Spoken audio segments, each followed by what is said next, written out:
তো বন্ধুরা এই মুহূর্তে SIR 2025 অর্থাৎ ভোটার ভেরিফিকেশনের যে ফর্ম সেটা কিন্তু ইতিমধ্যে প্রকাশিত হয়েছে। এই যে ফর্মটা দেখছেন এই ফর্মটা কিন্তু আপনাকে আগামী আগস্ট মাসে এই ফর্মটা আপনাকে ফিল আপ করে জমা দিতে হবে ভোটার ভেরিফিকেশনের জন্য।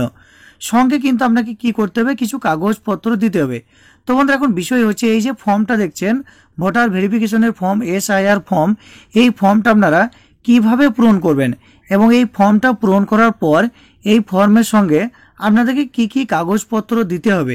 বন্ধুরা আপনারা যদি সেটা জানতে চান তাহলে অবশ্যই ভিডিওটি শেষ পর্যন্ত দেখবেন এবং যারা চ্যানেলে প্রথম রয়েছেন তারা অবশ্যই চ্যানেলটিকে সাবস্ক্রাইব করে পাশের বেল আইকনটি অন করে রাখবেন।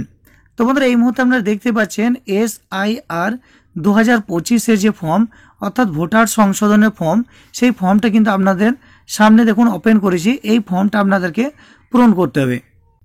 এবার দেখুন এই ফর্মটা আপনারা কিভাবে পূরণ করবেন।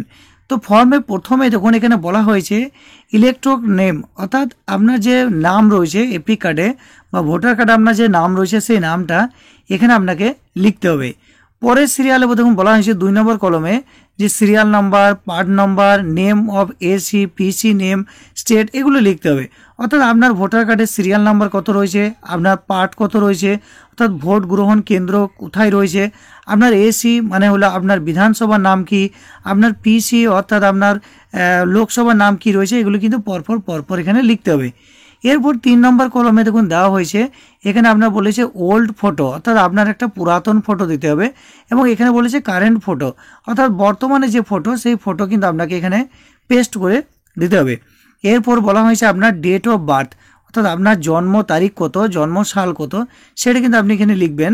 তারপর এখানে দেখুন আপনার আধার কার্ডের নাম্বারটা কি রয়েছে সেটা এখানে লিখবেন এবং আপনার যে মোবাইল নাম্বার সেই মোবাইল নাম্বারটা পাশের ঘরে কিন্তু আপনি লিখে দেবেন। এরপর দেখুন আপনার বাবার নাম, গার্জেনের নাম যেটা রয়েছে সেটা এই ঘরে লিখবেন এবং আপনার গার্জেনের যে ভোটার কার্ডের যে নাম্বারটি রয়েছে অর্থাৎ ভোটার কার্ড নাম্বার সেটা কিন্তু পরবর্তী ঘরটাতে লিখে দেবেন। এরপরে আপনার মায়ের নাম কি রয়েছে সেটা আপনি এখানে লিখবেন এবং আপনার মায়ের যে ভোটার কার্ড রয়েছে সেই ভোটার কার্ডের নাম্বারটা এখানে লিখে দেবেন। এরপরে বলা হয়েছে স্পাউস নেম। স্পাউস নেমের ক্ষেত্রে আপনি কি লিখবেন না, আপনি যদি পুরুষ হয়ে থাকেন এবং আপনি যদি বিবাহিত হন তাহলে অবশ্যই এখানে আপনার স্ত্রীর নাম লিখবেন এবং আপনি যদি মহিলা হয়ে থাকেন তাহলে আপনার স্বামীর নামটা এখানে লিখবেন এবং এখানে পাশে কিন্তু ভোটার কার্ডের নাম্বারটা আপনি দিয়ে দেবেন। অর্থাৎ সামান্য দেখুন কয়েকটা কলম আপনাকে ফিল আপ করতে হবে। এটা কিন্তু আপনি সিম্পলি নির্ভুলভাবে ফিল আপ করবেন। এরপরে যে কাজটা আপনাকে করতে হবে এখানে দেখুন ডিক্লারেশন ফর্ম দেওয়া হয়েছে একটা, এই ডিক্লারেশন ফর্মটা আপনাকে টিক মার্ক দিতে হবে। কয়েকটা টিক মার্ক দেওয়া হয়েছে সেটা আপনাকে টিক মার্ক লাগবে। যেমন এখানে বলা হয়েছে যে আপনার জন্ম যদি 1/7/1987 সালের আগে যদি আপনার জন্ম হয় তাহলে প্রথম ঘরটাতে আপনি টিক চিহ্ন দিয়ে দেবেন এবং সেক্ষেত্রে কী কী কাগজ লাগবে এখানে কিন্তু দেওয়া হয়েছে, আপনি সেগুলো দেখে নেবেন। 2 নম্বর ঘরটায় বলা হয়েছে যে আপনার জন্ম যদি 1987 থেকে 2004-এর মধ্যে হয় তাহলে অবশ্যই 2 নম্বর ঘরটাতে টিক দেবেন এবং আপনার জন্ম যদি 2004 সালের পরে হয় তাহলে অবশ্যই 3 নম্বর যে ঘরটি রয়েছে সেইখানটাতে আপনি টিক দেবেন। অর্থাৎ আপনার জন্ম সাল কততে রয়েছে সেই অনুযায়ী আপনি কিন্তু এই 3টি ঘরের মধ্যে যে কোনো একটি ঘরে আপনি টিক চিহ্ন দিয়ে দেবেন এবং সেই অনুযায়ী কিন্তু আপনাকে কাগজপত্র দিতে হবে। কি কি কাগজপত্র এক্ষেত্রে লাগবে জন্ম সাল অনুযায়ী অবশ্যই আমার চ্যানেলে দেখবেন ভিডিও দেওয়া আছে কি কি কাগজপত্র লাগবে, অবশ্যই সেগুলি দেখে আপনি সেই সমস্ত কাগজপত্র দিয়ে দেবেন। নিচে দেখুন বলা হয়েছে এখানে আপনি যে তারিখে জমা দেবেন সেই তারিখের এখানে দেখুন ডেটটা দিয়ে দেবেন, আপনি আগস্টের কোন তারিখে জমা দিচ্ছেন এবং প্লেস অর্থাৎ আপনার যে ঠিকানা রয়েছে যে গ্রাম রয়েছে সেই গ্রামের নামটা এখানে লিখে দেবেন এবং সিগনেচার আপনি যদি সই করতে পারেন তাহলে এখানে আপনি সই করবেন কিংবা আপনি টিপচাপ দিতে পারেন আঙ্গুলের। তো এরপরে কিন্তু 11টি ডকুমেন্টের কথা বলা হয়েছে এই ফর্মটি পূরণ করার পর। এই যে 11টি ডকুমেন্ট, এই ডকুমেন্টগুলি পরপর আপনাকে দিতে হবে।